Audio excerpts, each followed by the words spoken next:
feels funny to even have this little wall between us. Imagine it's not there.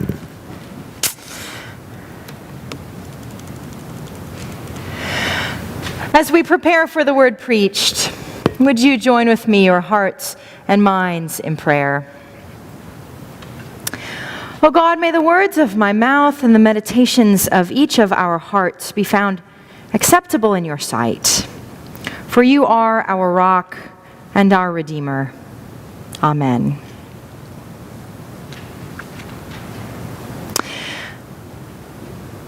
Watching the finals of a cooking competition on TV last week, one moment made me stop and take notice. The judges tasted one of the competitors' appetizers, which featured a small piece of fish.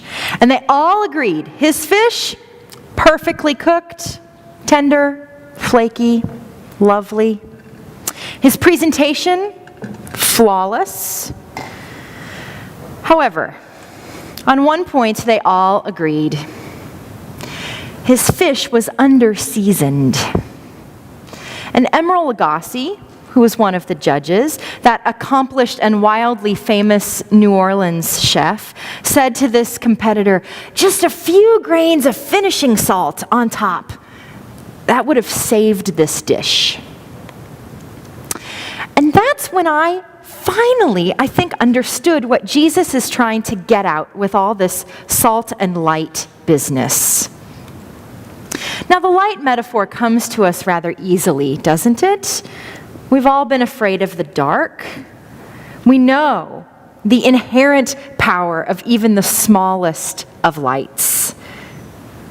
We get the power of God light. But God salt?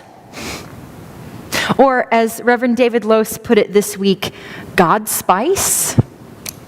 Do we get the power of God's spice?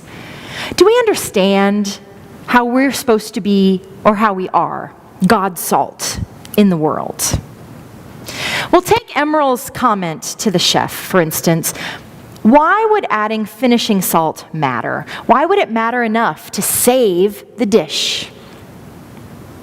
Well, first, finishing salt is not table salt. It's typically sea salt, and so when it comes to flavor, there's none of that iodized chemical aftertaste. It's just flavor, invigorating. Secondly, finishing salt is meant to be added just before serving. It does not dissolve into the food, but it provides a distinct salty crunch when you bite into it. So when it comes to texture, the finishing salt adds a variety to an otherwise singular and monotonous mouth feel. That's one of those words you learn if you watch a lot of food TV, mouth feel. Lastly, finishing salt comes in a variety of colors and shapes. I have some pink salt and some black salt at home. Imagine adding a few grains of black finishing salt to the flesh of perfectly poached whitefish or salmon. See the contrast? Now, I also have white finishing salt that has a crystalline structure of a pyramid. They're huge. When you hold them, it's like holding this pyramid in your hand. Fascinating. When I put this finishing salt on dishes, people are dazzled by these little gems that sit atop their food. So when it comes to visual presentation, the salt adds beauty to the dish. So now we can see why finishing salt had the power to save this contestant's food. And if we are salt of the earth, as Jesus tells us we are, then maybe we too have this saving power. Maybe being salt of the earth means that we're hope. Imagine a situation that is dire. Now, introduce maybe just one contrasting grain of hope to that situation. One grain of hope that is so pure in intention and so clearly in contrast to the direness that surrounds it, that when people bite into that hope, it catches their attention, and as Emeril says, bam, salt saves the day. Or in this case, hope saves the day. So I started thinking about all the different gifts that we bring, the various God spices like salt inherent in each of us. In any given situation, on any given day, what dash of this and pinch of that might you add to life? The question for today, friends, is what God spice are you? Are you onion powder? Now you laugh, but let's face it, cooking with real onions is painful. Your eyes sting, they water, you come close to cutting off digits because you can't see what you're doing. So in contrast, onion powder is the God spice of compassion, is it not? Every time you are genuinely concerned about others, you sprinkle compassion into the world. Maybe you're able to save them some pain, yes? And if you're not onion powder, then maybe you are fresh herbs. Now, you'd never add parsley to a soup that's at a rolling boil, or basil to a crock pot that's going to sit for the next 10 hours. Fresh herbs are not that bold. No.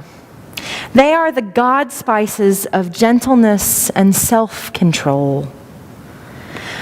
But their color and flavor, added at the right time to a dish, can completely, subtly change a dish, much in the way that maintaining gentleness in harsh and brutal situations or mirroring self-control in the midst of gluttony and greed can be transforming. Maybe you are the God spice of fresh herbs. Or perhaps you are curry powder. Now I have to tell a story about my husband. He gave me permission to tell this story. One time, David Roberts Moser was making curried egg salad for dinner, and he misread the recipe and used heaping tablespoons of curry powder instead of leveled off teaspoons of curry powder. Did you know you can melt eggs? Oh, you can. If you put enough curry powder in them, you can melt eggs. Now, keep that image in your head. Keep that image of too much curry powder melting eggs and consider the God spice comparison. Leveled off teaspoons of curry powder is kindness, while heaping tablespoons of curry powder, that's just being nice. Have you ever experienced this? Has the egg salad of your being melted in the chemical reaction caused by someone's rote pleasantness, in an agreeableness that is overpowering in its lack of genuine care for its neighbor? Yes, I have experienced this. Adding the God spice to the world. Why would we trade heaping tablespoons of niceness for kindness? For actual kindness that considers its neighbor, its love of neighbor. That's far more powerful in the end than just being nice, yes? Maybe you are the God spice of curry powder.